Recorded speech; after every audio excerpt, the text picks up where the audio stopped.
नमस्कार.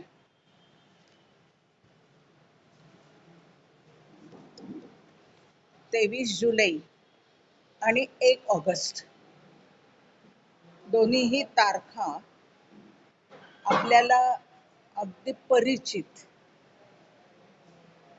लोकमान्य टिळक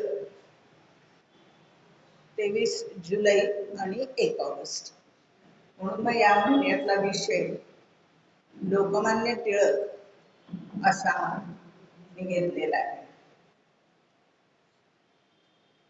तव स्मरण संतत स्फुरणताई आम्हा घडो, त्वदीय गुणकीर्तन ध्वनी सदैव करणी पडो. असंच ज्यांचं जीवन आहे असे बाळ गंगाधर टिळक, ज्यांनी लोकांसाठी अत्यंत निस्पृहपणे काम केलं आणि त्यामुळे लोकांनी त्यांना मान्य केलं आणि ते लोकमान्य झाले. काही ठिकाणी असं पण वाचायला मिळालं की रवींद्रनाथ टागोरांनी त्यांना लोकमान्य ही पदवी दिली. पण त्याहीपेक्षा मला असं वाटलं तुमच्या आमच्यासारख्या सामान्य जनताला त्यांचं कार्य हे मान्य झालं आणि म्हणून त्यांनीच लोकमान्य असं त्यांना म्हटलं. 1856 साली जन्म आणि मग मला आठवलं की 1956 साली त्यांची जी जन्मशताब्दी साजरी झाली त्यावेळेला केसरीने एक अंक काढला होता आणि लोकमान्यांचा करारी चेहरा, काठी, पगडी ते सगळं चित्र असं मोठं आणि खूपशा कविता आणि त्यांच्या खूपशा राजकीय घडामोडी असं सगळं त्याच्यामध्ये वर्णन होतं. आता त्यावेळेला त्या घडामोडींशी आपला काही फार जवळचा संबंध होता, कारण वय लहान होती. त्यामुळे राजकारणात त्यांनी काय काय वेगळं केलं हे आता कळायला लागलं. तेव्हा मात्र त्या कविता आणि ते श्लोक त्यांच्यावरती खूप, त्यातलाच हा एक तव स्मरण. तर असे ते लोकमान्य आपल्या पुण्यात होते आणि त्यामुळे आपल्याला त्यांचा अधिकच अभिमान आहे. आणि इथे चिमण्या गणपती जवळ सदाशिव विनायक बापट म्हणून जे राहत होते, आडनाव बंधू, आणि त्यामुळे त्यांनी त्यांच्या आठवणींचे जे 3-4 खंड प्रकाशित केले, त्यात अनेक आठवणी, त्यातल्या निवडक काही आठवणी की ज्याच्यातून लोकमान्य कसे होते आणि ते आपल्याला कळेल अशा काही आठवणी मी आज फक्त सांगणार आहे. कारण चरित्र आपल्याला सगळ्यांना माहिती, आपण लहानपणी ठराविक 2-3 गोष्टी, संत शब्द, शेंगा खाल्ल्या नाही, हे आपण नेहमीच सांगत आलोय. त्यामुळे त्याच्या व्यतिरिक्त आणखीन काहीतरी वेगळं जे आता आपल्याला अधिक रुचेल, किंबहुना कळेल अशा काही आठवणी. निस्सीम देशभक्त होते, अहोरात्र राजकारण करत होते आणि मुख्य म्हणजे नोकरशाहीच्या विरोधात सातत्यानं ते झुंजत होते. त्यांचा मला एक उल्लेख एका पुस्तकात, त्या आठवणीचा नव्हे एका चरित्रात मध्ये आवडला, तो अनुयायी आणि लोकमान्य हे कसे परस्पर पूरक होते. तो एक 2 वाक्यातलाच उल्लेख आहे, पण त्यांनी असं म्हटले की लोकमान्यांच्या दर्शनाने अनुयायांमध्ये नवचैतन्य निर्माण व्हायचं आणि अनुयायांच्या सान्निध्यानं लोकमान्यांची निराशा नाहीशी व्हायची आणि ते अधिकच जोमाने कामाला लागायचे. म्हणजे अनुयायी आणि लोकमान्य यांचा हा अनन्यसाधारण संबंध आहे, तो विलक्षण आहे असं जाणवतं आणि म्हणून ते लोकमान्य आहेत. म्हणून ते लोकमान्य आहेत म्हणजे त्यांच्या विरोधकांना पण इतका विश्वास होता. आपल्याला माहिती आहे जहाल, मवाळ मतवादी आणि आधी सुधारणा, आधी स्वराज्य वगैरे अशा अनेक मतभेद होते. आणि त्यामुळे विरोधक होते. पण विरोधकांना पण असा एक दृढ विश्वास होता की जर आपण त्यांना त्यांची मदत मागितली तर ती आपल्याला मिळणारच. विरोधक असले तरीही आपल्याला लोकमान्यांची मदत मिळणार, म्हणून ते लोकमान्य. विरोधकांना सुद्धा इतका विश्वास त्यांच्याबद्दलचा विलक्षण आहे हे सगळं. आणि त्यांच्या गुणांमधला आपल्याला आता जाणणारा एक दोन शब्द मला आवडले. लोकमान्यांच्या कार्यामध्ये दिसते ती साम्य दृष्टी. माझं एक वेगळं असं नाही, सगळ्यांना घेऊन बरोबर जाण्याची दृष्टी. आणि दुसरा एक शब्द ध्येयिक निष्ठा. काहीही झालं तरी तडजोड नाही, ध्येयाशी एकनिष्ठ असलेले असे लोकमान्य. त्यांच्याबद्दल त्यांच्या काही आठवणी सांगाव्या असं वाटलं. आपल्या त्यांच्या मुलींनी पण त्याच्या काही आठवणी दिलेल्या आहेत. त्यातलं मला एक छान असं वाटलं की त्या मुलीने असं म्हटलंय की दादा जरी बाहेर विरोधक होते, त्यांना सरकारकडून तर बराच त्रास होता, पण त्या कशाचीही छाया ते घरावर पडू देत नसत.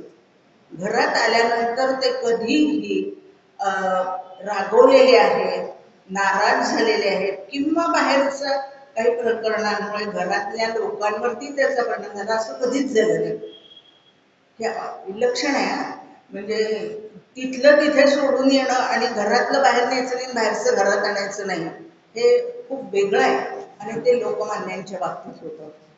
तर तिने असं म्हटलंय की घरात हसत खेळतं वातावरण राहावं असे आमचे दादा वागायचे. आणि त्याचं त्याने एक उदाहरण दिलं की दादांचं एक स्त्री शिक्षणाबद्दल त्यांचं ते फारसं त्यांच्या चळवळी स्त्री शिक्षण हा विषय नव्हता, त्यांचे विषयच वेगळे होते. परंतु त्यावेळेला त्यांनी एक गोष्ट अशी लक्षात ठेवली होती की दादा कधीही असं म्हणले नाही की बायकांची बुद्धी चुली पुरती. हे वाक्य दादांनी कधीही उच्चारलं नाही. उलट त्यांना स्त्रियांबद्दल आदर होता. पण एक मात्र होतं की मनुस्मृतीतलं एक विधान ते म्हणायचे गायचे. ते असं म्हणत होते की उत्पादनम अपत्यस्य उत्पादनम अपत्यस्य जातस्य परिपालना. हा स्त्रीचा धर्म आहे की अपत्य निर्मिती करणं आणि त्याचं उत्तम पालन करणं ही आहे. परंतु त्यावेळेला जर पुरुषांच्या बरोबरीने एखादी स्त्री काम करत असेल त्याही काळामध्ये, तर त्याबद्दल मात्र त्यांना विलक्षण आदर होता. हे वेगळेपण आहे. आणि त्याच वेळेला स्त्री शिक्षणाच्या संदर्भामध्ये अवंतिकाबाई गोखले, म्हणजे ज्यांनी गांधींचं चरित्र त्यावेळेला लिहिलं, त्यांनी हिंदू महिला सभेमध्ये त्या लोकमान्यांना व्याख्यानाला बोलवलं होतं. आणि व्याख्यानाचा विषय होता स्त्रिया आणि राष्ट्रकार्य. लोकमान्यांच्या व्याख्यानाचा विषय स्त्रिया आणि राष्ट्रकार्य. आणि त्या असं म्हणतात की मला बाकीचं काय आठवत नाही फारसं, पण 3 मुद्दे मला त्यांचे महत्त्वाचे वाटले, तेवढे मी उद्धृत करते असं म्हणून त्यांनी ती आठवण दिली. त्यातला पहिला मुद्दा त्याने असं म्हटला, लोकमान्यांच्या व्याख्यानात लोकमान्य असं म्हणतात, पहिली कामगिरी काय? तर स्त्रीची पहिली कामगिरी महान देशभक्त राष्ट्रीय पुरुष निर्माण करणं. महान देशभक्त आणि राष्ट्रीय पुरुष निर्माण करणं हे स्त्रीचं पहिलं काम आहे. कारण खाण तशी माती. म्हणजे मुळात स्त्रीनी तसं असलं पाहिजे, तरच तिच्या पोटी निपजणारी संतती तशी येणार. तर ते खाण तशी माती ह्या एका वाक्यात सगळंच त्यांनी सांगून टाकलं की स्त्रीनं काय केलं पाहिजे. दुसरं त्यांनी असं म्हटलं की स्त्री ही राष्ट्राची शिक्षक आहे. स्त्री ही राष्ट्राची शिक्षक आहे. म्हणजे स्त्रीबद्दल जरी त्यांनी कार्य केलं नसलं तरी स्त्रीच्या संदर्भामध्ये त्यांच्या भावना किती उच्च प्रतीच्या होत्या ते जाणवतं की स्त्री ही राष्ट्राची शिक्षक आहे. कारण लहान मुलं जास्तीत जास्त काळ आईजवळ असतात. लहान वयामध्ये संस्कार होतात आणि त्यावेळेला ती जास्तीत जास्त काळ आपल्या आईजवळ असतात. तिथे जे संस्कार मिळतात ते संस्कार त्यांच्या जीवनामध्ये वाढीला लागतात आणि त्यांची जीवनं घडतात. म्हणजे स्त्री शिक्षित आहे. आपलं मूल कसं निपजावं, त्याचं पालन पोषण किंवा त्याच्यावर कोणते संस्कार करावे हे स्त्री ठरवते. आणि त्यामुळे स्त्री म्हणजे स्वदेशाकरता निरपेक्ष बुद्धीनं काम करणारे अशी प्रजा ही सुसंस्कारित करू शकते. आणि त्यांनी पुढे असंही म्हटलं, ते हिंदू महिला सभेचं व्याख्यान आहे. त्यामुळे पुढे त्यांनी असं म्हटलं की 40 वर्षापूर्वी स्त्रिया संस्कृतमध्ये उत्तम बोलत असत, त्यांच्याबद्दल मला आदर आहे. आणि वेदकालीन स्त्रियांबद्दलही ते अत्यंत आदराने त्यांची उदाहरणं त्यांनी दिलेली होती. तिसरं त्यांनी सांगितलं की स्त्रिया राष्ट्राचा रक्षक. बघा, पहिल्यांदा सांगितलं आपली मुलं म्हणजे त्यांनी प्रजा अशी निर्माण करावी. दुसरं सांगितलं त्या शिक्षित आहेत आणि आता ते म्हणतात त्या रक्षक आहेत. कशा रक्षक आहेत?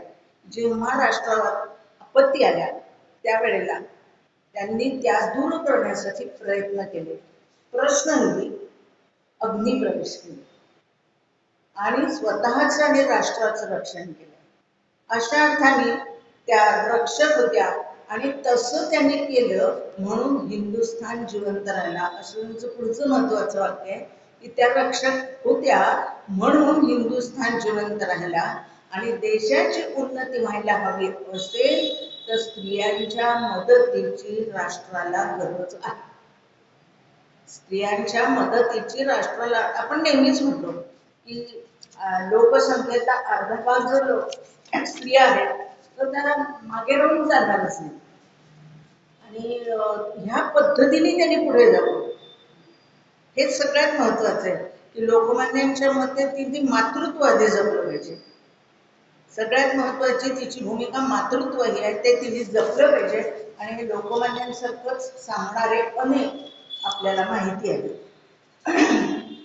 घरातल्याच वातावरणातले आणखीन एक म्हणजे जे स्त्रियांच्या शिक्षणासंबंधी त्यांची मतं काय होती हे त्यांच्या मुलीने म्हटलं.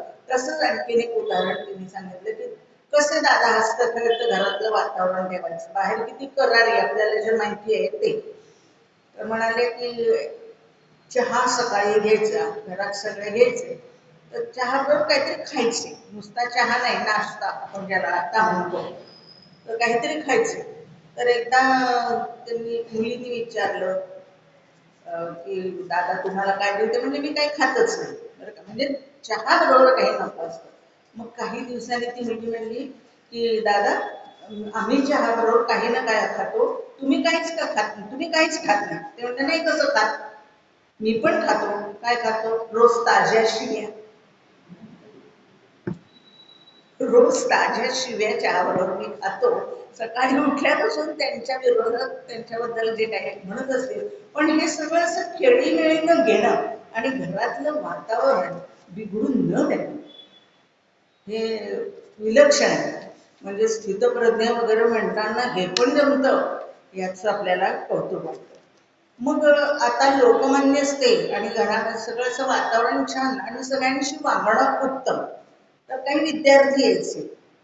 मग त्या विद्यार्थ्यांनी आठवण दिल्या की आम्ही म्हणायचं की आम्हाला पण तुमच्यासारखं कार्य करायचं. बरोबर आहे ना, असं वाटतं की आम्हाला तुमच्यासारखं व्हायचं, आपण पण म्हणतो ना आम्हाला तुमच्यासारखं व्हायचंय, पण ते काही सगळ्यांना सगळं जमत नाही. मग लोकमान्य म्हणायचं नाही, आधी शिक्षण पूर्ण करा, शिक्षण पूर्ण झालं की मग मला विचारायला या की आता आमचं शिक्षण पूर्ण झालंय काय करू. बघा किती वेगळे पण आहे, या माझ्या मागे असं कधी नाही म्हणाले. शिक्षण पूर्ण करा मग मला विचारायला या. आणि मग पुढे त्यांनी असं म्हटलं की जे तुम्ही कराल ते इतक्या उत्तम दर्जाचं करा. कुठलंही शिक्षण घ्या, तुमच्या कार्यामध्ये तुम्ही जे स्वीकारलं आहे ते उत्तम पद्धतीने करा, म्हणजे तुमचं कार्य उत्तम होईल. ती पण एक देशसेवाच आहे.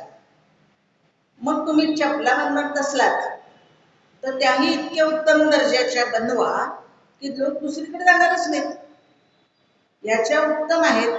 आणि त्यामुळे आपल्याच देशातला पैसा आपल्याकडे राहील असं विद्यार्थ्यांना समजावून सांगा. तुम्ही शिक्षण पूर्ण करा आणि मग राष्ट्रकार्यात सहभागी व्हा हे सांगणं हे खूप विचार करणाऱ्या अशा लोकमान्यांचा एक पैलू आहे असं मला वाटतं. त्यांची राहणी साधीच होती पण नेटकी होती, अगदी व्यवस्थित स्वच्छ वगैरे असं सगळं अशी राहणी. तर त्यांचं म्हणणं की साधी राहणी म्हणजे फक्त पोशाख साधा असला पाहिजे असं नाही, तर आपल्या सवयींचे आपण गुलाम होणार नाही, आपल्या सवयींचे आपण गुलाम होणार नाही हा विचार आपण केला पाहिजे. म्हणजे मला हे चालत नाही ते चालत नाही वगैरे असं आपण म्हणत असताना मी किती साधा राहतो, मी किती साधा राहतो हे सांगत असताना सवयीचं गुलाम नाही. मी जर वेगळं काही करायची वेळ आली तर ते पण मी करणार आहे. मग मधुमेह झाला जेव्हा आणि मग त्यांनी ते तुरुंगामध्येच आपण काय खाल्लं तर अधिक बरोबर राहील वगैरे असं म्हणून ते वगैरे असं खायला सुरुवात केली की गहू नाही खायचा असं सगळं ठरवलं. आणि त्याप्रमाणे सुटून आल्यानंतर मुलीने विचारलं की दादा तुम्हाला हे खाऊन कंटाळा नाही का येत, म्हणजे ते चव नाही काही नाही त्या पदार्थांना आणि तुम्ही इतकं साधं खाता. तेव्हा त्याचं म्हणले म्हणजे साधी राहणी ह्या अर्थाने ते असं म्हणाले की नाही, कारण मी जगण्यासाठी खातोय, तुम्ही खाण्यासाठी जगता, म्हणून तुम्हाला चवीपरी न्यावं असतं. तुम्ही खाण्यासाठी जगता, मी जगण्यासाठी खातो, त्यामुळे मला काही ते असं वेगळं वाटत नाही. आणि अशा वृत्तीमुळे त्या मथुरेने लिहिलंय की दादा शेवटपर्यंत कार्यरत राहिले. मधुमेह होऊन सुद्धा त्या काळामध्ये ते शेवटपर्यंत कार्यरत राहिले, अगदी शेवटच्या क्षणापर्यंत असं तिने म्हटलंय त्याच्यात. अशा लोकमान्यांच्या म्हणजे ते लोकमान्य कसे आणि याच्या एक एक आठवणी त्या पण मला अशा रोचक पण वाटल्या आणि लोकांच्या त्यांच्याबद्दलच्या भावना व्यक्त करणाऱ्या पण वाटल्या. काही आठवणी छानच आहेत, सगळ्याच आठवणी छान आहेत आणि वेगवेगळ्या ठिकाणच्या, फक्त पुण्यातल्या नाहीत, फक्त महाराष्ट्रातल्या नाहीत, भारतभरातल्या आहेत. सगळ्या भारतभरातल्या त्या वेगवेगळ्या आठवणी आहेत. पंढरपूरला लोकमान्य जात असत, त्यांच्या सभा असायच्या, सभा म्हणण्यापेक्षा काय म्हणूया त्याला बैठका असं ते तिथे पंढरपूरला. आणि ते म्हटले की तिथे एक रस्त्याला ते वाकलेले होते, त्यांना वर पाहून म्हणजे दिसतही नव्हतं आणि वृद्ध असे होते आणि ते माझ्या समोर आले. लोकमान्यांनीच दिलेली ही आठवण आहे आणि ते असं मला चाचपडायला लागले, कारण त्यांना माझ्या पायांपर्यंत पोचायचं होतं आणि ते मला असा अंध माणसं जसं असा स्पर्श करतात ना तसं, अहो तुम्ही हे काय करताय, अहो तुम्ही हे काय करताय असं त्यांनी दोनदा म्हटलं. पण त्या वृद्धग्रस्ताने त्यांना नमस्कार केला, त्या वृद्धग्रस्ताने त्यांना नमस्कार केला आणि ते म्हणले तुम्ही असं म्हणू नका हो, शिवरायांनी आमची शेंडी टिकवली आणि तुम्ही आम्हाला हिंदू म्हणून स्वाभिमानाने जगायला शिकवताय, तुम्हीच आमचे पांडुरंग आहात. म्हणजे पांडुरंग व्हायला देवळात जाण्याची, तुम्ही आमचे पांडुरंग आहात कारण हिंदू म्हणून जगायला तुम्ही आम्हाला शिकवत आहात स्वाभिमानानं. हा शब्द त्या वृद्धग्रस्ताचा महत्वाचा. तर अशा अनेक आठवणी की तुम्ही माझे पांडुरंग आहात असं म्हणण्यापर्यंत. बंगालमध्ये गेले होते आणि उत्तम पोहणारे होते, अर्थातच गंगेत त्यांनी पोहण्याचा यथेच्छ आनंद घेतला, पण किनाऱ्यावर येताना ते चिखलामध्ये थोडे अडकले आणि जोर देऊन ते बाहेर आले. अर्थातच कमरेपर्यंत ते चिखलाने माखलेले होते. आता बाहेर आल्यानंतर म्हणजे अनपेक्षित कृती अशी घडली की तिथे जमलेल्या बंगाली बाबूंनी तो चिखल आपल्या माथी लावला. प्रसाद जसा आपण घ्यावा किंवा अंगारा जसा आपण तसं भक्तिभावानं तो चिखल. आणि मग त्या आठवण ज्यांनी लिहिली आहे त्यांनी असं म्हटलं की म्हणजे त्यामुळे झालं असं की चिखल घेणारे पण मित्र झाले आणि ज्यांच्यावर चिखल लागलेला होता ते स्वच्छ झाले. कमरेपर्यंत चिखलामध्ये ते चिखल यांनी लावला तर ते पवित्र झाले आणि ज्यांच्या अंगाला चिखल लागलं होतं ते स्वच्छ झाले. हा भक्तिभाव आहे. आणि सगळ्यांच्या वाटेला हे येत नाही, सगळ्यांच्या वाटेला हे येत नाही. लोकमान्यांनी आणखीन एक आठवण खूप छान, बऱ्याच सांगणार आहे मी, पण त्यातली ही आठवण पण छान आहे. गाणं म्हणजे जी वाद्य आहेत ना वेगवेगळी, मग ती बरीच वाद्य, फिडल आहे, तंबोरा आहे, सतार आहे, रुद्रवीणा आहे, पखवाज आहे, दिलरुबा आहे, बीन आहे, वगैरे वगैरे. तर ते पलुसकरांना एकदा असं म्हणाले की तुमची ही सगळी वाद्य आहेत ना, मला संगीतातलं काहीच कळत नाही, पण मी तुम्हाला एक सांगतो, मला हे वाद्य बघितल्यानंतर आणि ऐकल्यानंतर जे वाटलं ते मी तुम्हाला सांगतो की ही जी वाद्य वाजवणारी माणसं आहेत ही पण वेगळी आहेत, ही वाद्य पण सगळी वेगळी आहेत. सगळी वाद्य वेगळे वेगळ्या पद्धतीने वाजवायचे आहेत, वाजवणारे वेगळे आहेत, पण जेव्हा ते एकमेकांना पूरक वाजवतात त्याच्यातून एक सूर बाहेर येतो, त्या सगळ्यातून एक ठराविक सूर बाहेर येतो. तसं जर आपण समाजामध्ये जाती, पंथ, भेद, मतभेद हे सगळे सोडले आणि एकाच दिशेनं गेलो, कोणी कोणाचा रस्ता अडवायचा नाही, तर रामराज्याला वेळ नाही लागणार. कुठला संबंध कसा जोडला बघा, म्हणजे डोक्यात एकच विचार आहे की मी काय करावं, समाजाला हे शिकवायचंय, कशा पद्धतीने शिकवावं. आता जेव्हा जेव्हा आपण ही विविध वाद्य ऐकू त्यावेळेला आपल्याला हे आठवण नक्की येणार आणि पटणार की खरे मतभेद असू शकतात, विविधता असू शकते, ती आहेच, पण सूर पाहिजे. मला म्हणजे केशवम प्रति गच्छती तसं पाहिजे. मार्ग कोणतेही असो पण ध्येय एकच, राष्ट्र सर्वोपरी असं जर सगळ्यांचं ध्येय असेल, आत्ता सुद्धा सगळे मतभेद विसरून की राष्ट्रहित सगळ्यात महत्वाचं आहे. माझ्या विचारांना काही वेळेला मुरड घालावी लागेल, पण राष्ट्रहित महत्वाचं आहे. मग एका सुराने एका विचारानं सगळे गेले, एकमेकांना न अडवता. त्याचं त्यांनी बरंच मोठं स्पष्टीकरण दिलं की रस्ते न अडवता एकमेकाचे, हे सगळ्यात महत्वाचं. तू पण जा, मी पण जातो आणि सरळ मार्गाने गेलो तर मार्गक्रमण सुलभ होईल, अडथळे येणार नाहीत. आता जे येतात ना सारखे अडथळे, तसे येणार नाही. आपल्याला सहजपणे आपल्या ध्येयाकडे जाता येईल. म्हणजे मला साधीच गोष्ट असते, आपली मुलं सारखी म्हणत असतात आम्हाला मार्क छान मिळाले, हे आहे ते आहे, आम्हाला तिकडे जायचंय. आता त्यांना सहजपणे जर मिळालं करायला तर विरोध नाही ना होणार, त्यांचा मार्ग त्यांना मिळेल आणि ते उत्तम काम करू शकतील. फक्त आपला संस्कार काय असेल, राष्ट्र सर्वोपरी. बाबा जे करशील, जे लोकमान्यांनी सांगितलं तेच आपण मुलांना सांगणार, ते राष्ट्रासाठी कर, राष्ट्रहिताचा विचार करून कर, तुझं शिक्षण पूर्ण कर आणि आपलं काम उत्तम दर्जाचं कर. असं जसं लोकमान्यांनी सांगितलं तसं आपण आपल्या मुलांना शिकवतो. पण अडथळे अनेक अडथळे त्यांच्या मार्गामध्ये येतात, ही वस्तुस्थिती आहे. तर ती येऊ नये हा प्रयत्न आपण करावा. गायकवाड वाड्यामध्ये म्हणजे गणेशोत्सव सुरू झाले, शिवजयंती पण त्यांनी सुरू केली. उद्देश उत्तम होता, हे करण्यामागचा उद्देश उत्तम होता. सर्वांनी एकत्र यावं, संघटन हा उद्देश होता. चांगल्या गोष्टीची वाट लावणार तर आपण माहीरच आहोत.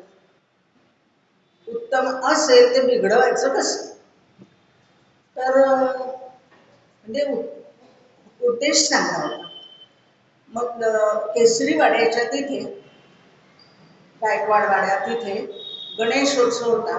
भास्कर बुवा बखले, बालगंधर्व हे यांचं गाणं होतं. आता आपल्याला ही नावं इतकी मोठी आहेत आपल्या दृष्टीने की त्यांचं गाणं आहे म्हटल्यानंतर सगळं अलवेलच असेल असं वाटतं की नाही, पण तसं नाही झालं. लोकांनी तिथे पण गोंधळ करायला सुरुवात केली, लोकांनी उभे राहिले. म्हणजे त्यांचं काहीतरी यांनी आधी गावं का त्यांनी आधी गावं असं लोकांचं काय संबंध आहे का आपला, त्यांनी गाणं ऐकायचं घरी जायचं. पण नाही, इतकं सरळ आपण नाही आहोत, म्हणून आपण लोकमान्य नाही. तर तिथे त्यांनी ते काहीतरी गोंधळ, लोकमान्य उभे राहिले. ते म्हटले गाणं हे इथे हे असंच होणार आहे, ज्यांना ऐकायचंय त्यांनी बसा, ज्यांना नाही त्यांनी जा. ते उभे राहून हे वाक्य म्हटल्यावर पिन ड्रॉप सायलेन्स. त्यांच्या शब्दाला एवढं वचन. आणि मग झालं. मग दुग्धपानासाठी त्यांना आत बोलवलं. गाणं झाल्यानंतर दोघांना त्यावेळेला लोकमान्य असं म्हणले की खरं सांगू का, मला गाण्यातलं काही कळत नाही, संगीतातलं काही कळत नाही, आवड नाही, शोक तर नाहीच, आवड पण नाही, पण मला तरीही या पंचम वेदाबद्दल, त्यांनी संगीताला पंचम वेद म्हटलं, पंचम वेदाबद्दल खूप आदर आहे. आणि ह्या गहन आणि ईश्वर दत्त कलेबद्दल, खरंच ईश्वर दत्ताचे कोणी गाऊ म्हटलं तर सहज शक्य नाही, ईश्वर दत्तच आहे. तर त्या ईश्वर दत्त कलेबद्दल आपण जे यश मिळवलं ते तुम्हाला मिळालं म्हणून त्याचं मला खरंच खूप कौतुक वाटतं, अभिमान वाटतो. आणि आम्हाला ते जमलं नाही करायला, पण ते ऐकलं असं वाटलं की नाही आहे याच्यात काहीतरी गम्य आहे, हे छान आहे असं वाटलं. आणि लोकमान्यांनी एक जरीचं उपकरण त्यांच्या खांद्यावर पांघरलं. पुढचं महत्वाचं म्हणजे त्यांनी असं म्हटलं, गुरुवर्य म्हटलंय त्यांना, भास्कर बकल्यांना त्यांनी गुरुवर्य म्हटलंय की त्यांनी शेवटपर्यंत प्रसाद म्हणून ते सांभाळलं. तो जो हे दिलं होतं उपकरण, तर ते शेवटपर्यंत प्रसाद म्हणून सांभाळलं. आणि ते असं म्हणाले की त्यांचा आशीर्वाद मिळाला आणि उत्तरोत्तर माझी प्रगती झाली आणि उत्तर भारतात पण माझी प्रगती झाली. तिथपर्यंत माझं संगीत पोहोचलं, इतका आदरभाव. आणि मग त्यांनी असं म्हटलं की कसे आहेत लोकमान्य, तर गुणी गुणम व्यक्ती, म्हणजे एखाद्या गुणी माणसाने दुसऱ्या गुणी या माणसाचं कौतुक करावं असे लोकमान्य. कळत काही नाही, पण गुण काय आहे, उत्तम आहे, काहीतरी आहे हे चांगलं आहे. चांगल्याला चांगलं सुद्धा म्हणता यावं लागतं, सोपं नाही. हे चांगल्याला चांगलं म्हणणं सोपं नाही. त्याच्याविषयी हे थोडं ना यांचं चुकलंच असं आपण लगेच म्हणतो, त्याच्याविषयी त्यांनी असं करायला हवं. छान झालं. तिथं आपला आनंद संपत नाही, त्यामुळे आपण दोन वाक्य काहीतरी पण लावतोच, तिथं तसं झालं. म्हणून लोकमान्यांनी ही पण एक आठवण खूप छान. आता आपल्याला काय वाटतं की महाराष्ट्रातले लोकमान्य म्हणजे आपले, हो ना, की आपले ते. तर एका म्हणजे लोकमान्यांवर खटला चाललेला होता आणि त्या खटल्याच्या वेळेला गोव्याकडचे ख्रिस्ती, टोपीवाले, रोटीवाले, शिवी, अनेक जाती जमातीचे लोक बाहेर जमले. म्हणजे गोव्याकडचे, आपण महाराष्ट्रात राहतो, गोव्याकडचे लोक तिथे जमले होते. आणि मग कोणीतरी म्हणलं तुमचं काय व्हायचंय काम. त्या लोकांना कोणीतरी असं तुमच्या आमच्यासारखा कार्यकर्ता एखादा म्हणाला की तुमचं काय व्हायचंय काम, म्हणजे हे आमचं महाराष्ट्रातलं किंवा आमचं चाललंय, गोव्याचं कशाला असं. तर ते त्या लोकांनी दिलेलं उत्तर असं आहे का, आम्ही हिंदी नाही का, आम्ही हिंदी नाही का, हिंदुस्थानात राहतोय ना, मग आम्ही हिंदी नाही का. तर तुम्हाला त्यांचा जेवढा अभिमान आहे ना तेवढाच आम्हाला आहे, किंबहुना त्याच्याविषयी जास्ती म्हटलं तरी चालेल असं त्यांनी उत्तर दिलं. म्हणून मी मगाशी असं म्हटलं की फक्त भारतात म्हणजे संपूर्ण भारतभर ते खरंच लोकांचे लोकांनी त्याला मान्यता दिलेली आहे. आणि त्यामुळे ते एक म्हणजे स्त्रिया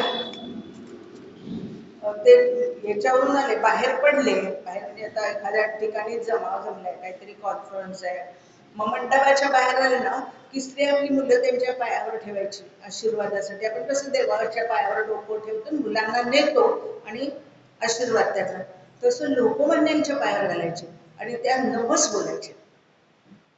इतकं लोकमान्य, ह्या आठवणी कधी मी वाचलेल्या नाही त्यांच्या चरित्रामधल्या, किंवा नेहमीच माहितीये ठोकळ ज्याचं म्हणतो ना आपण, ते लोकमान्य नेहमीच माहितीये. आणि हे वाचल्यानंतर असं वाटलं नाही आपल्यातलेच लोकमान्य, म्हणून आपल्याला जवळचे, त्या माणसाला एवढं मिळालंय आणि सहजपणे नाही मिळत. म्हणजे त्या माणसाचं कर्तृत्व सामान्य जनापर्यंत पोहोचले आणि इतकं सामान्य जनांना पोहोचेल इतकं सहज जीवन आहे, इतकं सहज त्यांचं जीवन आहे. तर त्या एका म्हणजे ज्यांनी पाहिलेलं नाही एकदाही लोकमान्यांना, असं सिमल्यातलं एक उदाहरण की त्यांनी लोकमान्यांना पाहिलेलं नाही पण ऐकलेलं आहे आणि त्यांच्या कर्तृत्वाबद्दल त्याला आदर आहे.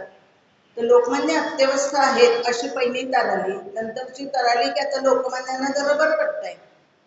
तर त्यांनी आपली उत्तम गाय सवत्स धेनू एका ब्राह्मणाला दान केली आणि ती दान करताना असं म्हटलं की त्यांच्या आरोग्याला आराम पडू दे, त्यांना आराम पडू दे, त्यांना स्वस्थ वाटू दे.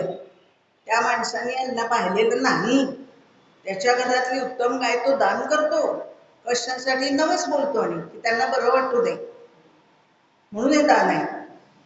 सिमल्यात लक्षात घ्या, ही घटना सिमल्याची. अशा विविध ठिकाणच्या खुशा आठवणी एक अगदी घरगुती आठवण आहे आणि पण त्याच्या मागचं कारण खूप छान आहे.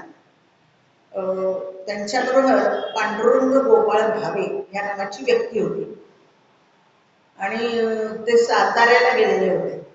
तर साताऱ्याला एक कॉन्फरन्स होती, जेवणाची वेळ झाली, तिथे वेगवेगळ्या प्रकारचे लोक येणार कॉन्फरन्सला, भारतभरातले. ते वेगवेगळ्या पोशाखात होते आणि ते वेगळ्या पद्धती असतील जेवणाला बसण्याच्या सुद्धा. ते म्हणाले, दादा भावे म्हणाले, आता इथे तुमच्या मुक्ट्याचं काय काम? सगळे लोक कसे बसले बघा, इथे तुमचं मुक्ता कशाला हवाय?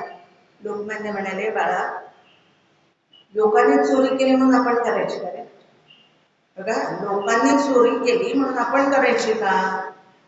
काय आहे, अशामुळे शिस्त बिघडते, अशामुळे शिस्त बिघडते.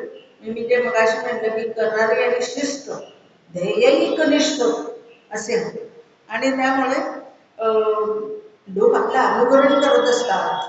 आपल्याला कळत नाही आपल्याकडे लोकांचं लक्ष आहे, पण लोकांचं लक्ष असतं, आपल्याला नसतं माहिती, पण लोक आपल्याकडे बघत असतात.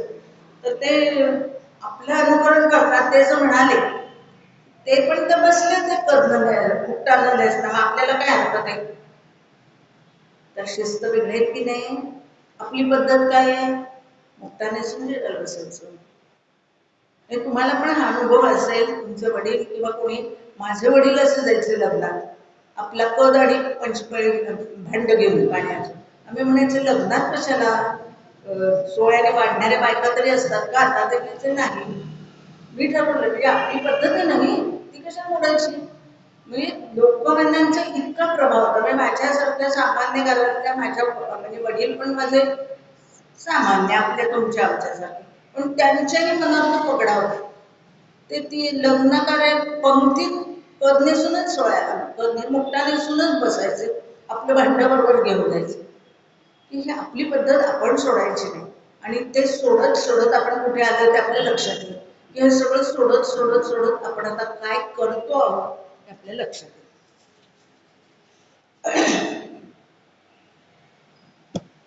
नवस हा प्रकार आपल्या म्हणजे श्रद्धेचा आहे. लोकमान्यांना जी तुरुंग म्हणजे शिक्षा झाली, तो तुरुंगवास कमी व्हावा म्हणून कृष्णाजी कोल्हटकर, कृष्णाजी केशव कोल्हटकर नाव आहे ते आपल्याला सगळ्यांना, त्यांच्या आजीनं असं ठरवलं की श्रीकृष्ण लीलामृत वाचायचं, त्याची 18 पारायणं करायची. लोकमान्य सुटावेत म्हणून, त्यांना तुरुंगात जास्ती त्रास होऊ नये किंवा ते लवकर यावं. आणि योगायोगानं ती 18 पारायणं व्हायच्या आधी त्यांची 6 महिन्यांनी शिक्षा कमी झाली. ते हे म्हणतायत आजीला, तुझ्या पारायणाचा काय उपयोग झाला? त्या राणीनं सांगितलं म्हणून 6 महिन्याची शिक्षा कमी झाली. राणीनं सांगितलं इंग्लंडातल्या एका मॅक्समुलरनी त्यांना सांगितलं लोकमान्यांबद्दल, मग तिने ती 6 महिने शिक्षा कमी केली. तुझ्या पारायणाचा काय उपयोग? नाही, कसं? माझ्याच पारायणाचा प्रभाव आहे हा, मी पारायण केली म्हणून राणीला बुद्धी झाली की 6 महिने शिक्षा कमी करण्याची. श्रद्धा, मी केलं म्हणजे श्रद्धेने मी केलं. आणि नंतर त्यांनी असं म्हटलंय की त्या लोकमान्य म्हणजे ती 18 पारायण झाली आणि मग लोकमान्यांचं आरोग्य उत्तम राहावं आणि त्यांना दीर्घायुष्य लाभावं म्हणून माझ्या आजीनं ज्ञानोबांचा हरिपाठ म्हणायला सुरुवात केली. लग्न कार्य असो काहीही असो तिचा हरिपाठ कधी चुकला नाही. एकतर म्हणजे तीच नवज्वराने आजारी पडली आणि त्यामुळे म्हणजे तो आजार विषमज्वर असं आपण करून म्हणायचं आणि तो खूप गंभीर समजला त्याचा आजार आणि त्याच्यामध्ये तिला ते म्हणता येत नव्हतं. मग 7व्या-8व्या दिवशी काहीतरी त्या बेशुद्ध झाल्या.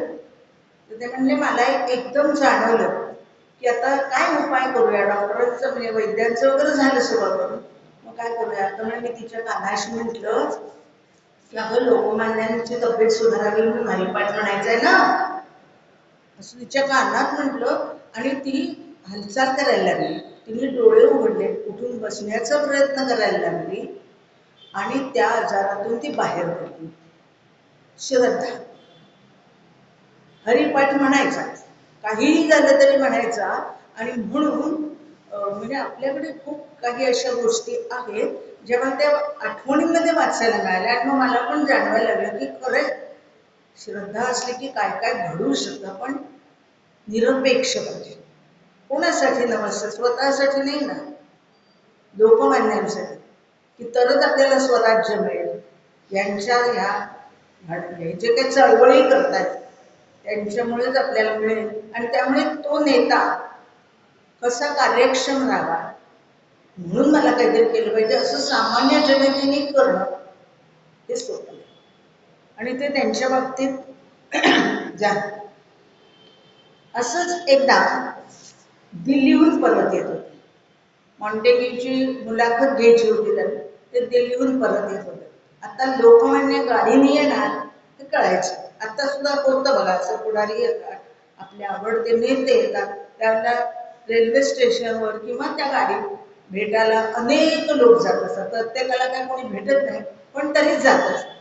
तसं लोकमान्य येणार म्हटल्यानंतर स्टेशनवरती तुफान गर्दी झाली. आता त्यांना मथुरेला जायचं होतं. त्या स्टेशनवर उतरून मथुरेपर्यंत म्हणजे मथुरेला जायचं म्हणून बाहेर तर पडायला पाहिजे. त्यांना बाहेर पडणं अशक्य होतं. तर असं स्वयंसेवकांनी त्यांना आपल्या खांद्यावर घेतलं आणि निघाले त्या गर्दीतून. कारण पायी चालवणं तरी शक्य नव्हतं. धक्काबुक्की झाली काय झालं असं आणि गेले ते त्यांच्या जिथे कुठे त्यांच्या घरी सोय केली होती तिथे गेले. ते म्हणजे सकाळी उठल्यावर एक गृहस्थ आले, स्वच्छ पोशाख, तेजपुंज चेहरा, अशी उंची शालजोडी वगैरे घातलेली असे एक गृहस्थ आले आणि ते म्हणले भगवान टिळक कुठे तो? हे म्हणले मीच आहे, मीच भगवान म्हणजे मीच टिळक आहे. त्यांनी भगवान म्हटले, म्हणले मीच तो टिळक. तर म्हणाले त्यांनी आपल्या काखोटीतून एक वस्तू काढली, ती पायाशी ठेवली आणि ते खाली बघले. त्यांनी नमस्कारच घातला. म्हणजे लोकमान्य त्यांना उचललं, त्यांना खुर्चीवर जाऊ तुम्ही काय करताय? कारण दिसत होतं की तो विद्वान ग्रस्त म्हणजे वेदशास्त्र संपन्न असे ते ग्रस्त.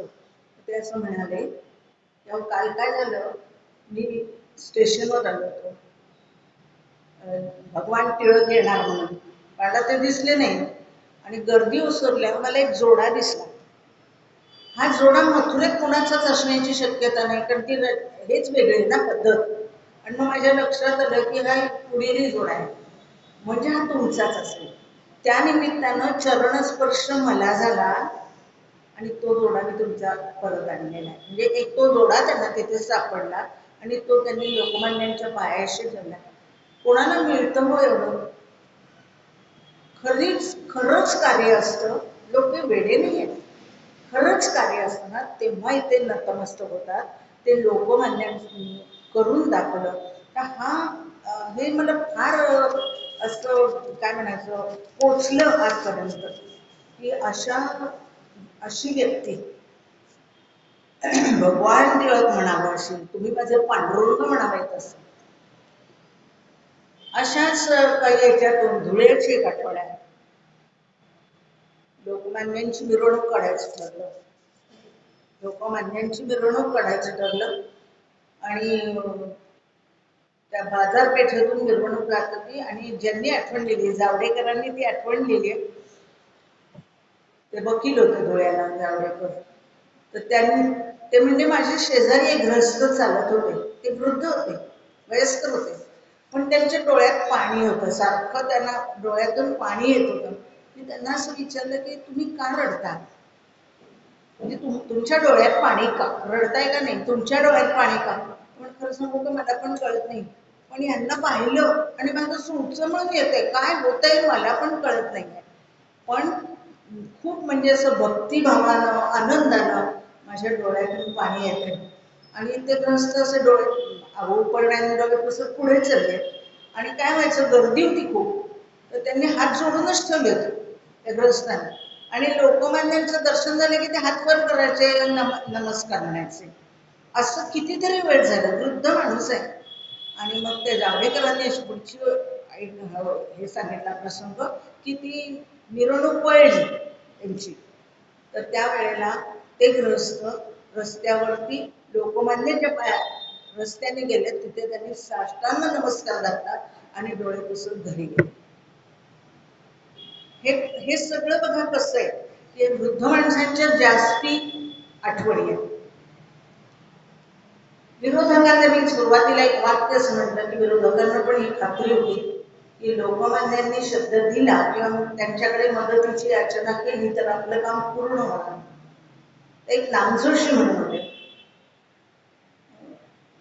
जरी मतभेद भिन्नता असली तरी लोकमान्यांच्या मध्ये तो कुठलाही भाव नव्हता, साम्य दृष्टी त्यांचा गुण सांगितलाय. आणि तेही आपल्यासारखं राजकारण करणाऱ्यामुळे तो वेगळं असू शकतं, म्हणजे विरोधक नाहीत ना, भांडण्याचं काही कारण नाही किंवा अगदी पाण्यात पाहण्याचं पण काही कारण नाही.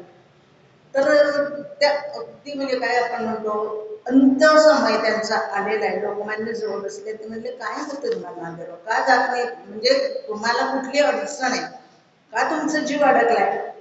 त्यांनी सांगितलं मला कुटुंबाची काळजी होती. त्यांनी सांगितलं म्हणजे मी गेल्यानंतर मुला म्हणजे कुटुंबाचं कसं होईल असं मला वाटतंय. त्यांनी त्यांचा हात घट्ट धरला लोकमान्यांनी आणि सांगितलं तुम्ही आनंदाने जा, म्हणजे तुम्ही समाधानाने जा, तुमच्या कुटुंबाची जबाबदारी मी घेतो, तुमच्या कुटुंबाची जबाबदारी मी घेतो.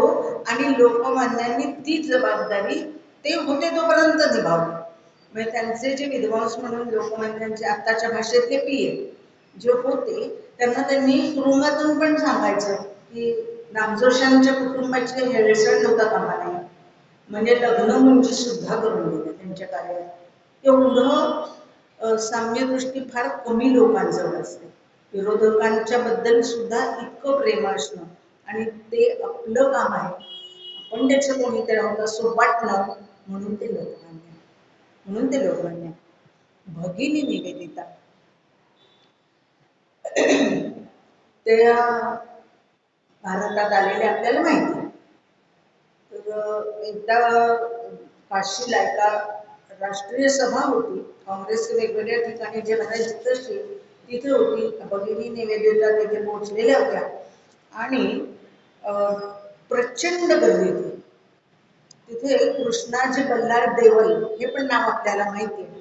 तर ते देवल त्या ठिकाणी कार्यकर्ता म्हणून गेलेले होते. त्यांनी भगिनी निवेदितांना लोकमान्यांपर्यंत पोहोचवण्याचं काम केलं होतं. म्हणजे त्या गर्दीतून तिथपर्यंत घेऊन जाणं काही सोपं नसतं, ते त्यांनी केलं. आणि त्यावेळेला भगिनी निवेदिता असं म्हणाल्या की ओरायन आणि आर्थिक गोविंदाबाईदास ही तुमची 2 पुस्तकं अमेरिकेत पोहोचली, त्यामुळे तुम्ही अमेरिकेत पोहोचलेल्याच आहात त्या पुस्तकाच्या मार्फत. पण आज तुमचं प्रत्यक्ष दर्शन मला झालं आणि हा अविस्मरणीय प्रसंग आहे. तुमचं प्रत्यक्ष दर्शन मला व्हावं हा एक अविस्मरणीय आणि आनंदाचा क्षण मला अनुभवता आला. ते कोणी म्हणावं, भगिनी निवेदितांनी. सामान्य नाही ना व्यक्तिमत्व भगिनी निवेदिता, त्यांनी लोकमान्यांबद्दल इतके चांगले उद्गार काढलेले आहेत. आणि अशा अनेक आठवणी त्यांच्या आहेत. एक आठवण अशी आहे, विरोधकांचं पुन्हा एक आठवण आहे. मराठी ग्रंथसंग्रहालय जे आहे त्याचा वार्षिकोत्सव होता आणि त्याचे त्याचे अध्यक्ष रावसाहेब रानडे. आवाज येतो पण ती ॲम्ब्युलन्स आवाज आल्यामुळे जरा असं वाटलं नाही असेल कोणी कोणी खाली येईपर्यंत तो आवाज येईलच. तर रिपोर्ट वाचन सुरू झालं. तर अहवाल वाचन असतं, अहवाल वाचन सुरू झालं. रानडे त्याचे अध्यक्ष होते मराठी ग्रंथालयाचे. आणि त्यावेळेला म्हणजे असं म्हणतं की लोकमान्यांनी बळवंतराव असा शब्द, लोकमान्य त्यावेळेला नव्हता शब्द, बळवंतरावांनी ग्रंथालयाला भेट दिली असं त्यांनी त्या अहवालात वाचलं.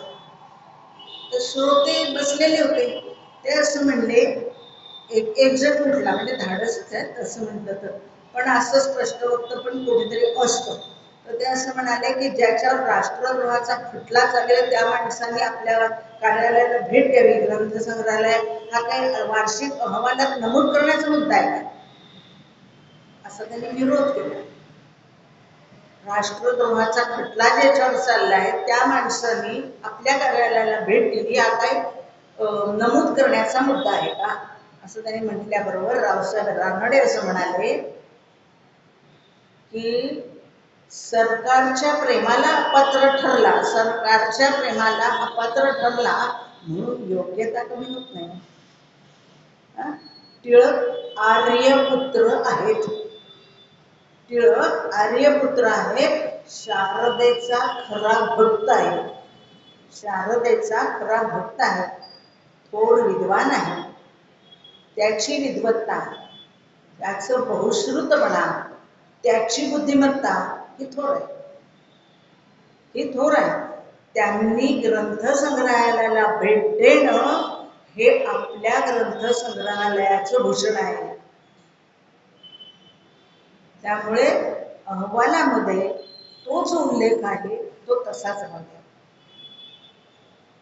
बघा कसा परस्पर विरोधी लोक असले तरी सुद्धा उचलून धरणारे, उचलून कशा अर्थाने, त्यांचं खरं कर्तृत्व आहे त्या अर्थाने त्यांना उचलून धरणारे लोक आहेत. कोणाला तरी उचलून धरलेलं नाही, कोणीतरी पदावर आहे म्हणून उचलून धरलेलं नाही. ज्याच्या राष्ट्रद्रोहाचा खटला झालाय माहिती तरीही इतका गौरव उद्गार काढणं ही सोपी गोष्ट नाही. आणि हे फक्त लोकमान्यांनाच मिळू शकतं, हे सगळं लोकमान्यांना मिळू शकतं. लोकमान्य सिंहगडावर जायचे आपल्याला माहिती आहे, तिथे नेहमीच जायचे. एक त्यांच्या मोठ्या मुलीने एक आठवण दिली की त्यांचे गुडघे दुखत होते आणि काय कोणाला असं वाटतं, म्हणजे चांगला इलाज करावा म्हणूनच त्या माणसाने केला आणि त्यांनी त्यांच्या गुडघ्यावरती बिलावा घातला, बिब्बा, तो उभरला. त्यांच्या गुडघ्याला ते उभरलं, त्याच्यात पस झाला आणि मग त्या वेदना वाढल्या कमी व्हायच्या ऐवजी. पण सिंहगडावर तर जायचं होतं, कुटुंब जाऊन पोचलेलं होतं, मुलं जाऊन पोचलेली होती, त्यामुळे जायचंच होतं.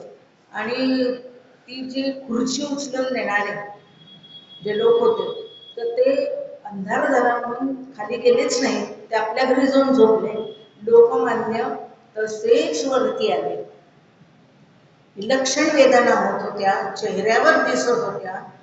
आणि दादा मग तुम्ही आत्ता कशा करता आलात असं मुलींनी विचारल्यावर त्यांनी असं म्हटलं, पंगुम लंघयते, त्यांनी मला मदत केली, मी इथपर्यंत आलो. तर त्या मुलींना किती कसं वाटलं असेल ना की आपण इथे येऊन पोचलोय म्हणून दादा बरोबपर्यंत इतक्याही यातना होत असताना सुद्धा आले. वडिलां म्हणजे कुटुंबामधलं त्यांचं स्थान, समाजामधलं त्यांचं स्थान, ओळखीच्या अनोळखी लोकांच्या मध्ये असलेलं त्यांचं स्थान हे विलक्षण आहे, बरोबरच विलक्षण आहे. आणि म्हणून ते लोकमान्य, तेल्या तांबोळ्याचे पुढारी वगैरे असं पण त्यांच्याबद्दल बोलतो, पण सगळ्यांचेच पुढारी येत नाही, सर्वसामान्य जनतेपर्यंत जाऊन पोचणारे आणि करारी असे हे व्यक्तिमत्व आहे. शाळा सुरू केल्यानंतर एक आठवण त्यांनी दिली आहे की शाळा सुरू होणार आहे तर टिळक आणि आगरकर दोघांनी तो वर्ग शेणाने सारवून काढला, स्वच्छ केला, फळा लावला, घरी गेले, जेवले आणि मुलं शाळेत. एखाद्या गोष्टीचं म्हणजे स्वीकारलं आपण की ते प्राप्त होईपर्यंत सतत कार्यरत राहणं हे सोपं आहे का? क्षणाने ते सारवलं. लोकमान्यांनी क्षणाने वर्ग सारवावा मुलांसाठी, घरी जावं, जेवावं आणि शिकवायला यावं हे सामान्य नाही. म्हणजे ज्यांच्या मनामध्ये त्यांच्याबद्दलचा आदर तो दुणावतोच. जे मी एकदा स्वीकारलंय ते पूर्ण करणार. मतभेद आहेत, सगळं आहे, पण उत्तम करणार. आणि त्यामुळे मग शेवटी पुन्हा असंच म्हणायची वेळ येते की मुक्या मनाने किती उधळावे शब्दांचे बुडबुडे. मुक्या मनाने किती उधळावे शब्दांचे बुडबुडे, तुझे पवाडे गातील पडती तोफांचे चौघडे. तुझे पवाडे गातील पडती तोफांचे चौघडे. आता हे खरं ज्यांनी व्यक्त केलं त्या श्लोकातून ते 1956 साली व्यक्त केलेलं आहे. पण पोवाडे गातायत आणि आम्ही त्याच्या मार्गावरून चाललोय असं त्यात आपल्याला दुर्दैवानं दिसत नाही. ते आपल्याला दुर्दैवानं दिसत नाही. त्या काय वाटलो मी म्हणजे शिवजयंती उत्सवांची आणि गणपती उत्सवांची. त्यामुळे मग असं वाटतं की खरंच पोवाडे गातोय का आपण? मुक्या मनानेच आहे. शब्दांचे आणि आपले फक्त बुडबुडेच आहेत. जर आपण त्या मार्गाने जाण्याचा प्रयत्न केला तर कदाचित आपल्या हातून काही चौघड्यांचा आवाज येईल, अन्यथा नुसते बुडबुडे म्हणावे लागतील. धन्यवाद. विलक्षण व्यक्तिमत्व, विलक्षण.